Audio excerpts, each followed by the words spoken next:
I got very emotional, and when my sister got diagnosed with leukemia, he reached out, and I hadn't spoke to him for years. And it was a big standoff, big war. And then, fast forward 2 days, I think almost all those players had left the club. Aguero, Silva, Toure. He's got like the best highlights reel I've ever seen. Yeah. So I was like in shock. I'm like, how is this like a thing? So I went to North Korea twice. It was a disaster. Well, your first Socceroos call up, I think I roomed with you. I don't think you made your debut until later, obviously under Popper, but was I your roomie? Yeah. That thing, and that was camp, Ange who called you up into the Socceroos. I think I was in 3 camps with Ange or 2. Yeah.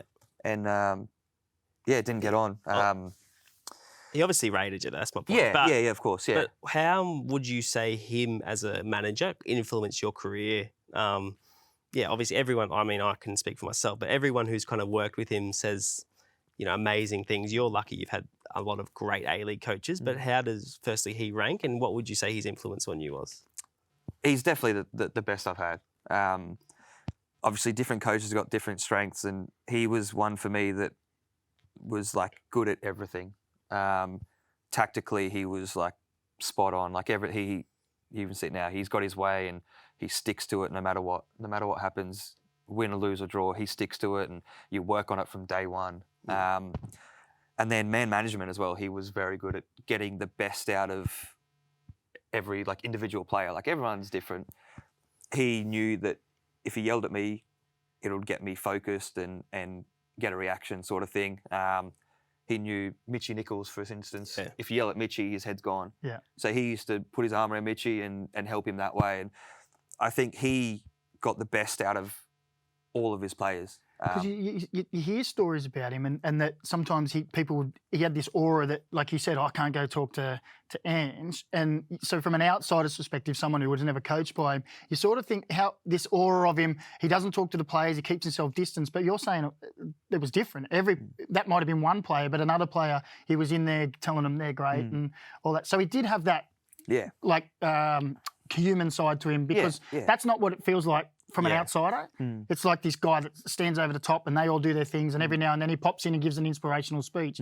But you're saying it's not quite like that. No, he's a great guy. He is a top guy. Like obviously he's the coach and then he's a human in the day. So he's a fantastic. And I remember I got very emotional, and when my sister got diagnosed with leukemia, he reached out, and I hadn't spoke to him for years. And he was at big clubs. I think he was at Celtic at the time, and I was like that's special, He gave me my first contract. He sort of moulded my career. He made me the player I am today. And also he has that, because as a player you don't see that other side. You don't see that. Obviously his family sees that and his friends, but you don't see that. You just see he's the boss and he has his ways and all that. But yeah, that was pretty special. Anyone who meets him outside of football talks about how nice of a guy he is, but when he's kind of your manager, he's so intimidating that he doesn't want to get close to the players, which is very opposite to like an Arnie or something who is the complete, arm around everyone. He's like a father figure, I guess, in many senses. But I remember for me, one story which kind of speaks to how intimidating Ange was in Socceroos camp. You know how every morning you wake up, you had to go and shake his hand and you'd be like, morning boss, morning boss. I did it one day, but anyway, fast forward 3 or 4 hours, and for some reason he thought I hadn't done it. So I think we're at lunch and he's like, Tommy, are you forgetting something? In front of the whole team. And I honestly had no idea what I'd forgotten. I was just like, shit. I was looking at what I was wearing. I was just like, what is going on? And then one of the boys he didn't shake his hand. But instead of me saying to him, I did shake your hand, I just had to own it and be like, sorry, boss, I didn't shake your hand. Because me saying to him, I didn't shake your hand. You got it wrong. I would have been wrong even if I was right. So I was just like, that kind of speaks to how much you just Well, we used to do that before training, get in a circle and do a little talk. And there was a couple of times where some of the younger boys or something didn't shake his hand in the morning, and he walks in the circle and he goes, yep, someone hasn't shaken my hand this morning. The whole team goes up. And you just see one person just walk up and just go, shaking. But he had that aura about it. And I think that's also how he could be so... ruthless, because you need to be ruthless to be successful in terms of if he needs to pick a starting 11 to win a game, he's not going to be emotional about it. It's going to be purely No, and he's not going to feel bad because he doesn't have that closeness. Yeah. I don't know. That's always But how also, I found him. you said he knew how to get the best out of players. When you look at some of the players you had there at that time, and you look at, say, Thomas Broyce, who had basically given up on football and didn't like it, and he had a chat to him and said, "Come here and I'll get the best out of you." Bessart Berisha. You know, when you look at Bess's record before he came to Australia, you're like, okay, yeah, maybe this, but obviously we know what he went on to do. So what was it like with those guys around? Like when they come in, you must have been like, okay, this is different level. Yeah. So before that happened, when Ange came in and did the clean out, it was ruthless. Like to boys like Danny Tiardo, Andrew Packer, Craig Moore. Do you remember the Charlie meeting? Miller, Charlie all those Miller. guys, yeah. These are like big dogs. Yeah. Like, and as a kid, like coming through that, and I was like, oh, these are like proper players. Yeah. And he was just like, he came in and we was like, no. Mate, do you remember that meeting we had? It was. There was a meeting, Ange's first week, it must have been, Yeah. or for one of the first sessions, and it was all the older, experienced boys, all these boys, and it was a big standoff, big war. And then, you know, fast forward 2 days, I think almost all those players had left the club. But you think about that situation in Ange's career, that's a big call because he'd had the young Socceroos stuff, we all know the interview, how he's sort of been left in the wilderness, and he talks about that now. To come in there and then just go to all the big dogs in the club, you guys out, see you later. Everyone was going, whoa, this is massive. But he backed himself, like you said, I know what I want to do, I know what I want to achieve, and I ain't going to achieve it with these guys. That takes massive kahunas to do that, to be so single-minded and take that. Well, that's another risk when his first big chance back in, and obviously you see where he's gone now. But I think that's part of like that's what makes him so successful. He's got a vision, and he doesn't like veer from that. He's got a target, and that's it. And you say he gets the best out of players. Like Thomas, he was one of the best players I've ever played with. Yeah, like one of the best players I've ever played with. And this is a funny story. He just was incredible, and like he would come to a game. And I think we're playing Mariners away, and he used to play like loved music. Yeah. So he used to take that little like half the guitar, like just the strings, and practice. And he'd be sat in the showers on the ground in the shower like 5 minutes before warm up. Yeah. Just like playing. And I remember me and Mitchie walked in like once, and it was definitely Mariners away because Mitchie scored and celebrated like this. He went and sat down. Prodded through, beautiful football. Mitch Nichols 2-0. Fabulous goal by Brisbane. They just passed the ball into the back of the net. And we're like, Thomas, we're going to warm up. And obviously, if Ange sees anyone else do that, or like he's going, what's going on? But like he just knew that you just need to let Thomas be, and he would go out, and he was the best player on the pitch. It's good to know, as an ex-Mariner player that probably was on the field that day, that he was just doing this before he went out and ripped and us they apart. destroyed everyone. But I'll be Busy surfboard. But that training, he's the kind of guy like you'd be playing Chevy or something, and he wouldn't have his laces tied up, and he'd be making a mockery of it. I'm just like, what's the point? Like this guy is just so much better than all of us. Shit. It's true.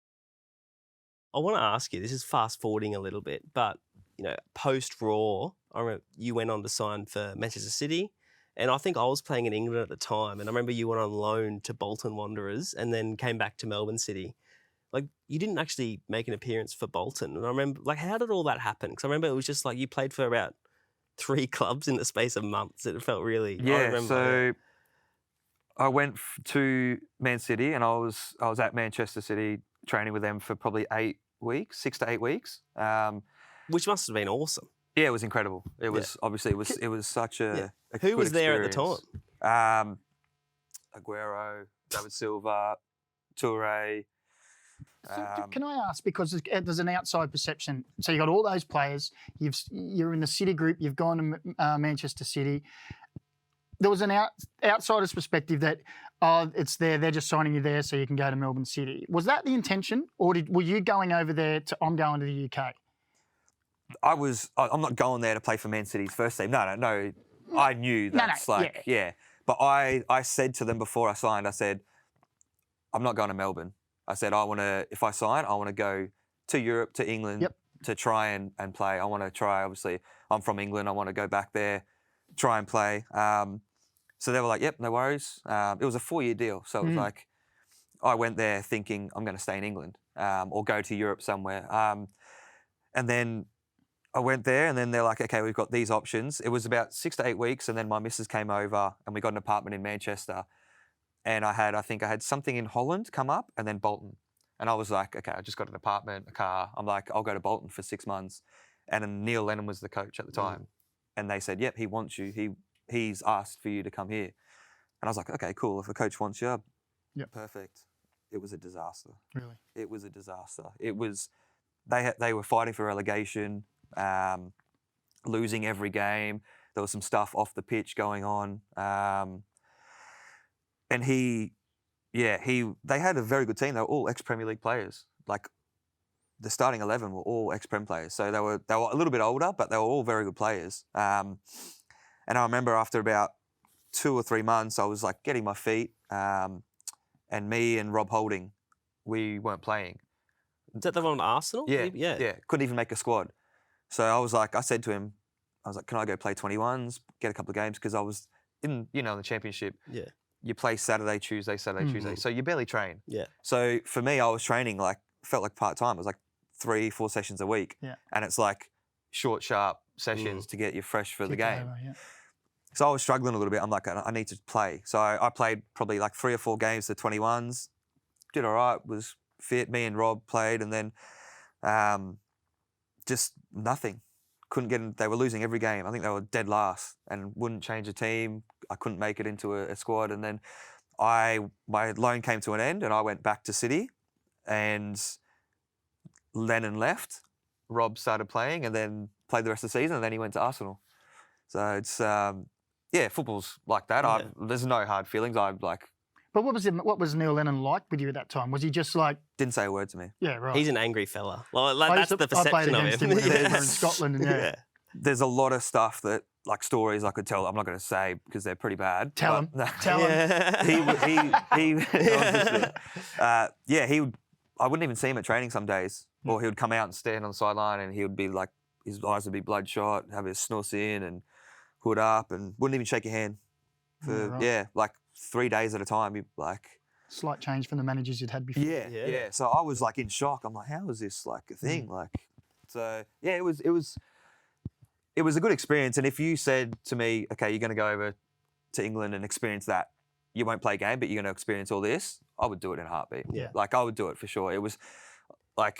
You both can speak to the life experience that doing these kind of things gives you is you can't replicate it just by staying in your little comfort zone. Yeah. I'd been at Brisbane for 6 years, grew up there, all my family was there. I was so comfortable. I was like, I needed to move. I needed to get out of my comfort zone. And that was the first time me and my missus lived together. And it was great. Good year. But even when you're like, you've been in many different countries, not just the football, but the culture and everything it gives you a completely different perspective on life, doesn't it? And everything that you hear, you have all these preconceived ideas that you see on TV and everything, and you go over there and you're like, it's not exactly everything that I thought it was going to be. Did you find that way? Or Definitely, yeah. I went in that AFC Cup, we played North Korea, so I went to North Korea twice. How was that? And you've seen all these docos on it or movies about it and stuff like that, and then you get to experience it firsthand what it's like. Wow.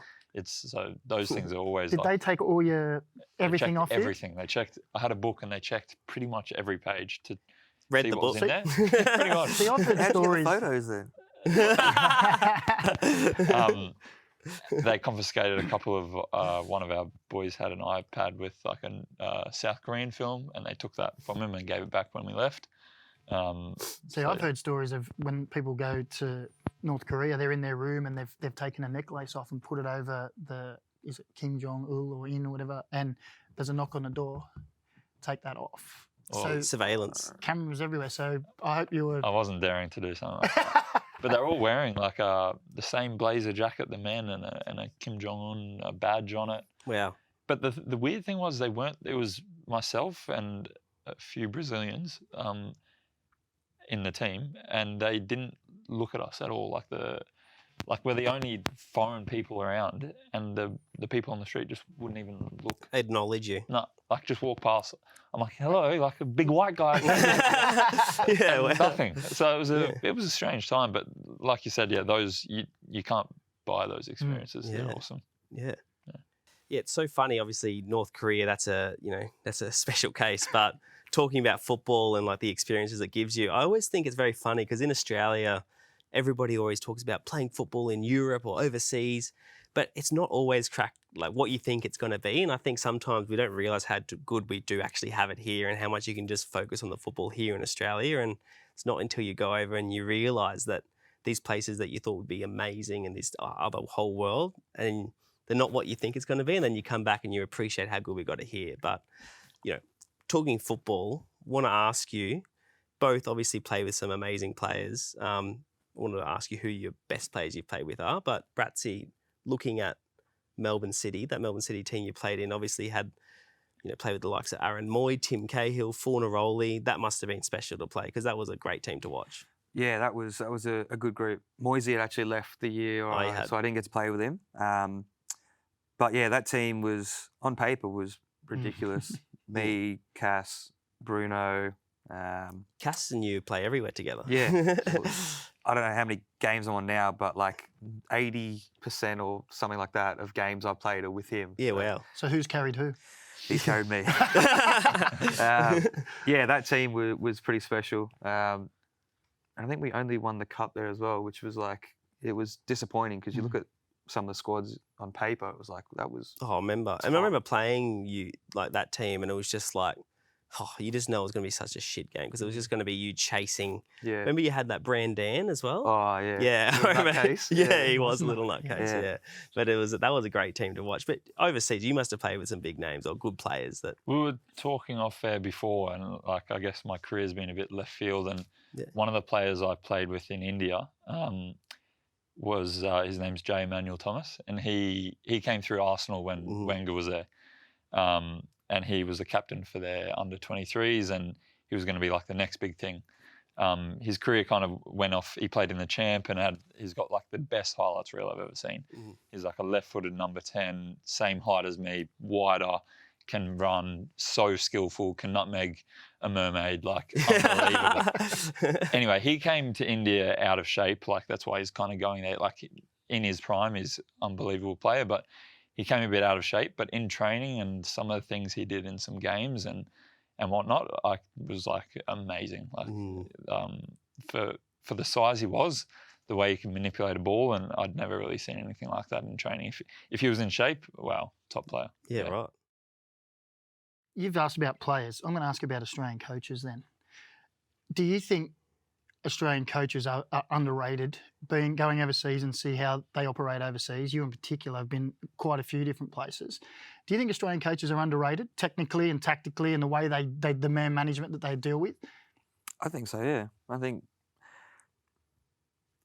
people look at Australia and straight away are just like, oh, like, it's not going to be great. Players, coaches, everything.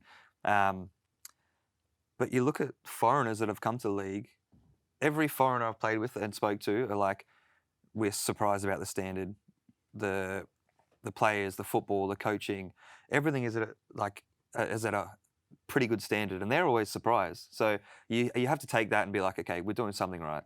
So, and coaches that go overseas, they always do well. Like, look at China at the moment. How many is there? Like 8 or something like that. Yeah. So it's like we're severely underrated, and there's some very good players and coaches representing us around the world. So, I think so. Yeah. Harry, I obviously was with you in Brisbane, 2016, 17. I remember you were kind of coming through. John Aloisi was the coach at the time, with Ross, his brother, as the assistant. Because I remember in the first team, a lot of the players were thinking like, oh, Harry Sawyer, you were absolutely scoring more than a goal a game for the youth team, absolutely killing it. Was there any ever clarity for you as to why you weren't kind of given more opportunity in the first team? Because I remember there was a lot of talk around the club around that, and you ended up having to go to Newcastle, I believe, to get that opportunity. To be honest, there wasn't really. Like I was behind some really good strikers. Jamie McLaren was the starting striker, and D'Agostino was behind him. So I was trained with the first team, but I never really had a look in properly. So when I had the chance to trial at Newcastle, I thought I was getting older in the youth team, and I thought if I don't make it now, like if I saw out that season at Brisbane and just played youth team, probably you'll find me in the NPL. So I thought I got to take action. Yep. So I had an option to go and trial for Newcastle in an NYL game against Sydney, and I went there, scored a hat-trick, and then the next week got an A-League deal. Right. So that was kind of why I felt that at that time I need to need to move because if I stay here, Makes sense. yeah. So I never really got any clarity at Brisbane why I didn't get the chance, but. And you had to wait so long if you look at your career, because everywhere you've played, you've scored. I mean, that has been consistent in your career. And you must have been thinking for years, when are you going to get in a proper crack in the A-League? And it's just great to see now at MacArthur you're doing what you've always done, but it just feels like you've been given that platform now. Yeah, it's like, honestly, when I was trying to crack the A-League, if you told me I'll give you an A-League contract, I would have chopped off as many fingers as you want. Like, I would have said, can I have the anaesthetic? But I guess to do it on the off-road and go to all these other countries and finally come back, it kind of makes it even sweeter, even coming towards the latter stage of my career. It's kind of made it even more sweet, kind of, now that I'm getting a chance to play in the A-League. Savor every moment. And I will. Well, go on. I was going to say, we laugh, not at it, but we laugh at how passionate he is around this. But Eric Pardalou's been pushing you as a Socceroos bolter recently. I don't know if you've been following him on the comms. So, mate, we know he watches it all and listens to everything because he's been celebrating it and says stuff about so it. if you keep banging him in, he'll keep pushing your case If for they you. keep banging him in, we'll all be pushing him. Yeah, a few of the boys like Rosie at training, he told me about that one, and I told him I was already up all night listening to it. So That's great. Next, we're going to watch. Before we watch it, I want to hear. Tommy's been dying for this one. I want to hear about your red card. Okay. Talk us through the red. You think you know the red card we're talking about? Yeah, Yeah. it's my only one. I don't know. Obviously, in a big game like that, a grand final, I remember my first yellow card, the ball sort of bounced up and I went like that. I think it was Aidan O'Neill, I think, came towards me. And I remember pulling out. It wasn't great. My foot was high.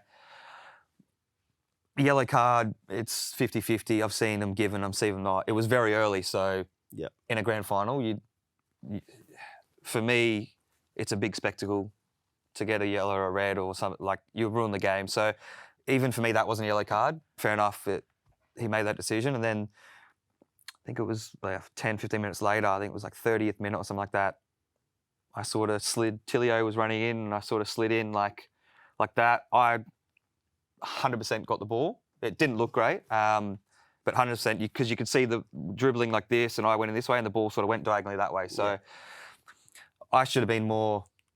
Let's see if the video matches up to this. I should have been smarter and not got in there because I know what referees are like. But this is the first one. Oof. Yeah, I did pull out a little bit. It's hard to see what happened, to be honest. I need to see the replay. But look at Nate. Some haircut, by the way. Oh, You've had them all, haven't you? Haircuts. See, I didn't make contact with him. It's not the great. studs you didn't. No, I didn't. Nah. There was no contact. It wasn't great. Do you know what? The commentator actually says lucky there's no contact. So I don't think it's... I think that is harsh. It's You're right. harsh. Brattan on a yellow card. He better have won the ball there. Chris Beath had a good long look at it. Now comes back and City say that's a second yellow. Massive talking point here as Tilio went down. How does Chris Beath see it? Not like Scott Jamieson to come and get involved in all this. Look at him. He's talking to the referee, then he's like, come on, mate. That is the what's his name for City? Yeah. Assistant coach. Shillington. No, Shillington was in the crowd was cheering it? your red card, and now he's playing. Was it? Is he? Does Yeah, he it play was. for City now?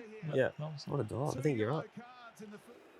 Ooh. See the ball spinning? Yeah. You see that? And obviously, they didn't have VAR there, so he's got to make a decision. Yeah, But I think... Together, they're not a red. Nah. But, No, it's a very bad red. Lunging in for the second one, having got the first one, that Yeah. was your mistake, probably. Yeah. But, Even though I got the ball? yeah, well, just don't risk it, mate. To be fair, I do. Yeah, the referee. I'm joking. But what was the coach's message to you after? Oh, Can I use language on this show? make it bleep it. No, it was... So I was sat in the change room like this, obviously devastated. Yeah. That was going to make it 3 in a row. Obviously, you don't know what's going to happen in the game, but I think the experience we have in that team, 3rd final in a row, I think eventually we possibly win that. But obviously, don't know what happens. But for the team, I ruined the game for sure. And then I was sat. I think it was 35th minute. So I was sat in like this, and I think they scored a penalty just after that. So we came in halftime 2-1, and I remember the first person that walked in the change room was Bimby. Yeah. And I was sat like that, and he just walked up to us and goes, "You fucked us, Brats. You fucked us," and gave me a little clip on the back of the head. And I was already devastated. And then Let's wait to put an arm around let down Bibby as well. I was like, oh, it was devastating. But yeah, it's a tough one. It's my only red card, and I still think it doesn't look great, obviously. No. But in a grand final, it's like in a derby. Some of the tackles this year are nowhere near red cards that have been given red cards, and then you see clear ones that are worse, and that's footballing error. So there's no hard feeling towards referees or anything like that. I should have known after the first one not to do that, but that's just. I mean, you've been influential in other finals for winning for your team and that. So it's just part of football. I just like the way that you still said it was a referee error. Yeah, 100%. I think it's hard to comment because I still don't think it's. I'm with you. I think the first one you were unlucky. The second one, when you're in a yellow, you can't be jumping in because you're giving the referee the opportunity. Yeah. And as you might be able to look back on replays, no VAR back then. Yeah. He's got to make that decision. And I think the first one was my first foul. So it's like it was my first tackle, first foul. It's like you can see I pull out. There's no contact there. Yeah, it's my foot's up and it's dangerous. And Aidan O'Neill didn't really argue. No, he got straight back up. Yeah. And if Beath comes to me and goes, "Look, mate, it's a grand final. Settle down, relax." Or even on the second one, he says, "You're on a yellow card, mate. What are you doing? Borderline. Stop being an idiot. Yeah. If you do it again, I'm going to have to do it." Then it's like, okay. But yeah, I can't have any arguments. Personal opinion, I don't think it's 2 yellows, but fair enough. It's football. Nah, to be fair, I think your assessment wasn't as far off as we thought it might have been. But Harry, we're going to watch your first A-League goal. 7 years in the making. Yeah. Talk us through your memories of that. This is Jets at home.